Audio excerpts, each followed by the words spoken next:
Hello बच्चों, welcome to my YouTube channel NCERT exposure. आज मैं आपको क्लास सिक्स साइंस एनसीईआरटी का थर्ड चैप्टर पढ़ाऊंगी। It's name is fibre to fabric. Paheli और बुज्जो ने साइंस क्विज कंपटीशन हुआ था स्कूल में, उसमें कोई प्राइज जीता तो वो बहुत ही एक्साइटेड थे। उन्होंने डिसाइड किया कि इस प्राइज मनी से हम अपने पेरेंट्स के लिए कुछ कपड़े खरीदेंगे। वे मार्केट में गए, वहां पर उन्होंने बहुत सारी वैरायटी देखी तो वे कंफ्यूज हो गए। तो दुकानदार ने एक्सप्लेन किया कि ये कपड़े कुछ तो कॉटन के हैं और कुछ सिंथेटिक हैं। वहां पे वूलन मफलर्स भी थे और शॉल भी थे, सिल्क साड़ियां भी थी। वो बहुत ही एक्साइटेड हुए। उन्होंने हर कपड़े को छू छू कर देखा। बाद में उन्होंने एक वूलन मफलर और एक कॉटन साड़ी अपनी मम्मी और पापा के लिए खरीद लिया। वहां से आने के बाद उन्होंने नोटिस करना शुरू किया, अपने आसपास के फैब्रिक्स को देखना शुरू किया। जैसे घर में बेडशीट होती है, कंबल होते हैं, पर्दे, टेबल पर बिछाने वाला कपड़ा होता है, तौलिए होते हैं, डस्टर होते हैं। वे सभी अलग अलग टाइप के फैब्रिक से बने हुए थे। यहाँ तक कि उन्होंने अपने स्कूल बैग को भी देखा। ये पता चला कि ये भी अलग तरह के फैब्रिक से बना हुआ है। हम अलग अलग तरह के कपड़े पहनते हैं, कॉटन के भी, वूल के भी। हमारी मम्मीज क्या डालती हैं? साड़ी डालती हैं सिल्क की। हमारी जो दादी हैं, नानी हैं, वे कॉटन की साड़ी डालती हैं। क्या आप जानते हो कि ये एक ही फैब्रिक से बनी होती है? नहीं, ऐसा बिल्कुल नहीं है। ये सब अलग अलग फैब्रिक से बनी होती है। इनके अंदर अलग अलग फाइबर्स होते हैं। तो फाइबर्स क्या होते हैं, इसको समझाने के लिए मैं आपको एक छोटी सी बात बताऊंगी। जैसे सुई के अंदर धागा पिरोते हैं, तो कई बार उस धागे को हम पिरो नहीं पाते क्योंकि धागा आगे से डिवाइड हो जाता है। वो छोटे छोटे छोटे छोटे स्ट्रैंड्स बन जाते हैं उसके, और हम धागे को पिरो नहीं पाते। वो जो छोटे छोटे स्ट्रैंड्स हैं उसको हम फाइबर्स बोलते हैं। तो डिफाइन करो फाइबर्स को। The thin strands of thread which are made up of still thinner strands are known as fibres. Fibres के टाइप्स करेंगे हम। Fibres are of two types. First, natural fibres. Second, synthetic fibres. Natural fibres के examples हैं cotton, jute, silk and wool. इसमें से cotton और jute ये plant fibres हैं क्योंकि ये प्लांट से मिलते हैं हमें। लेकिन वूल और सिल्क ये एनिमल फाइबर्स हैं क्योंकि हमें एनिमल से मिलते हैं। वूल कहाँ से मिलती है? शिप, गॉट, रैबिट और याक और कैमल से मिलती है। और सिल्क मिलती है सिल्क वोम, रेशम का कीड़ा, उसके कोकून से मिलती है। पहले हमारे पास नेचुरल फाइबर्स ही होते थे। उस टाइम कोई सिंथेटिक फाइबर नहीं था, तो उसी से फैब्रिक्स यानी कपड़े बनाए जाते थे। लेकिन अब काफी सैकड़ों सालों से फाइबर्स सिंथेटिक आ गए हैं मार्केट के अंदर। एग्जाम्पल्स हैं इसके पॉलिस्टर, नायलॉन और एक्राइलिक। तो आप सिंथेटिक फाइबर की डेफिनेशन लिखेंगे, the fibres which are obtained by chemical substances or chemical methods are known as synthetic fibers। ये तो हुआ फाइबर के टाइप्स के बारे में। अब आप करेंगे how fabric is obtained from fibre. तो हम कुछ प्लांट फाइबर्स करेंगे जैसे कॉटन और जूट, और उसी से हम फैब्रिक तक पहुंचेंगे। सबसे पहले करेंगे हम कॉटन। आपने मम्मी को जोत लगाते हुए देखा होगा। ये किसकी बनती है? ये रुई की बनती है। रुई के अलावा रुई के और क्या क्या यूजेस हैं? बेड के गद्दे, उनमें रुई भरी जाती है।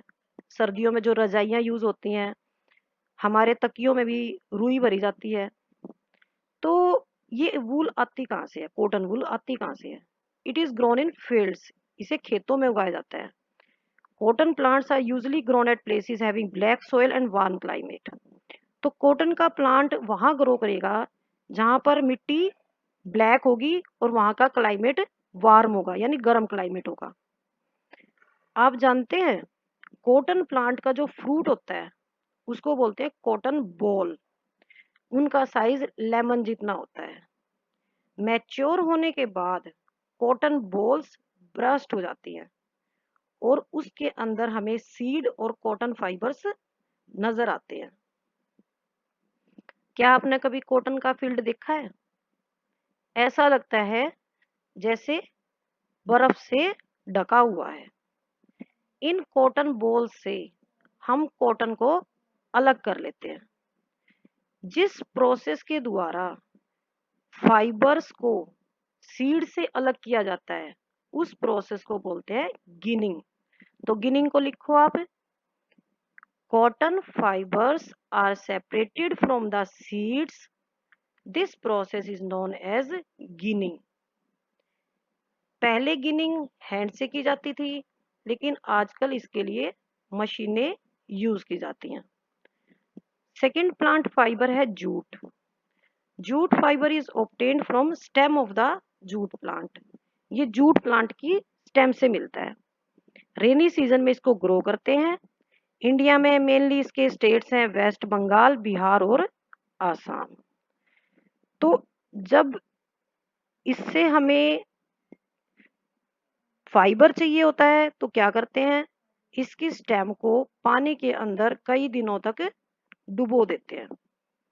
पानी में डूबी रहेगी तो स्टेम्स गल जाएंगी और उन फाइबर्स को हमें हाथों से सेपरेट कर लेंगे। अब क्या आ गया हमारे पास? फाइबर। Fibre to fabric. अब हमारे पास पहला स्टेप है फाइबर। तो फाइबर क्या है? फैब्रिक की एक सबसे छोटी यूनिट है।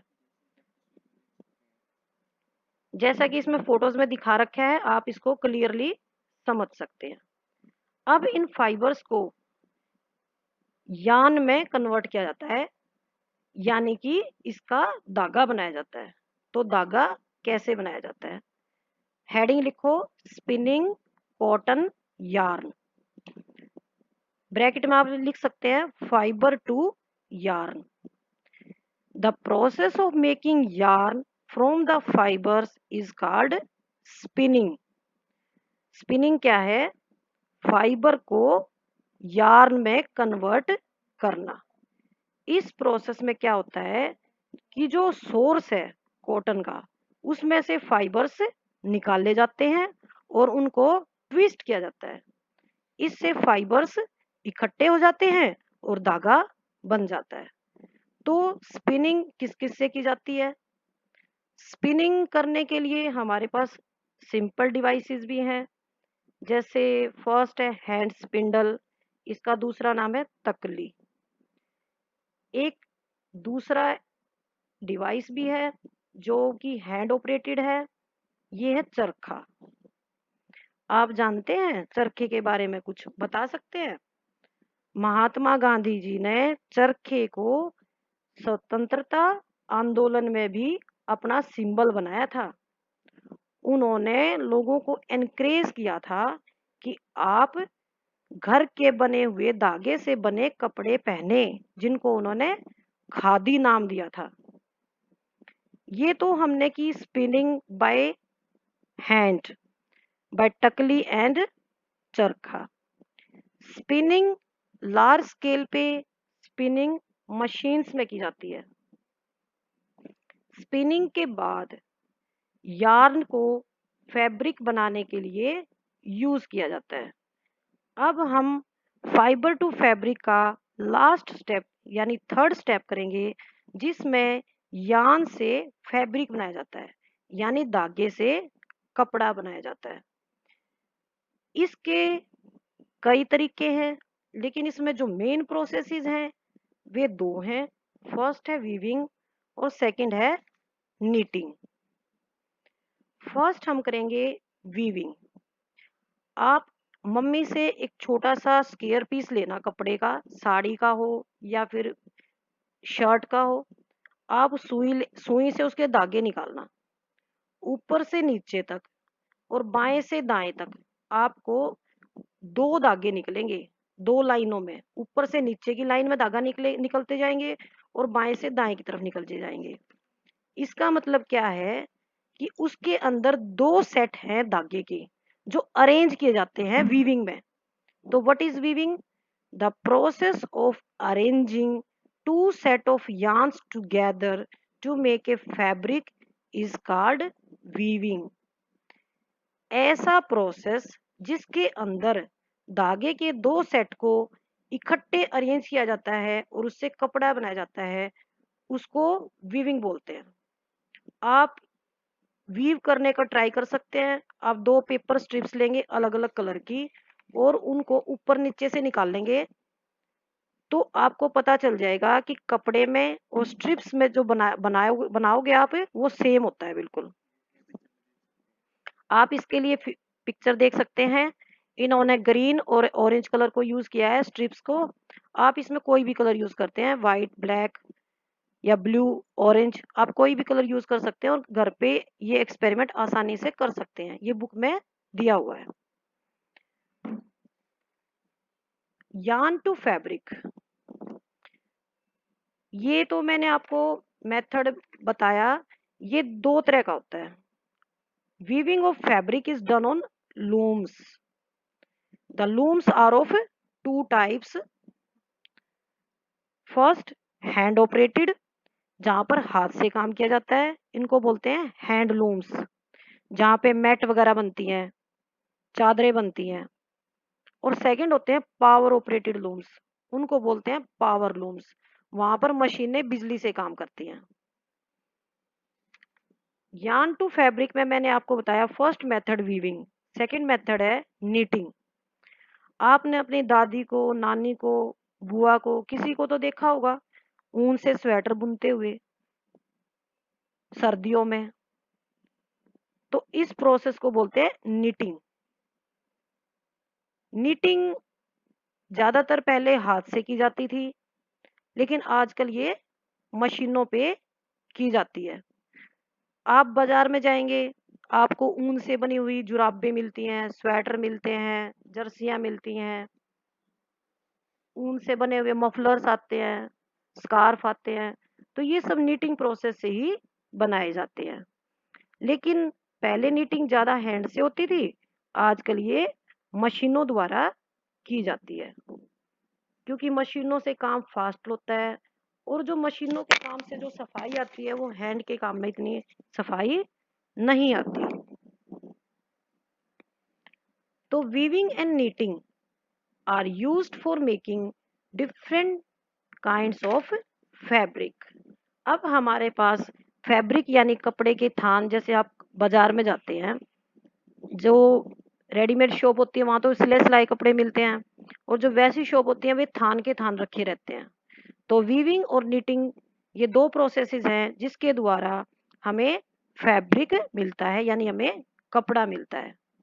बाद में इन कपड़े को हम अपनी जरूरत के हिसाब से, अपने साइज के हिसाब से, छोटा बड़ा, शर्ट, कुर्ता पजामा, कुछ भी इससे हमें टेलर से सिलवा सकते हैं।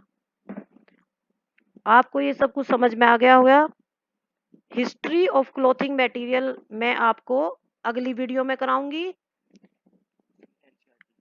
इसकी और इसके एनसीईआरटी सॉल्यूशंस भी मैं हिस्ट्री के साथ ही अगली वीडियो में कराऊंगी। तो उम्मीद है कि आपको मेरी वीडियो अच्छी लगी होगी।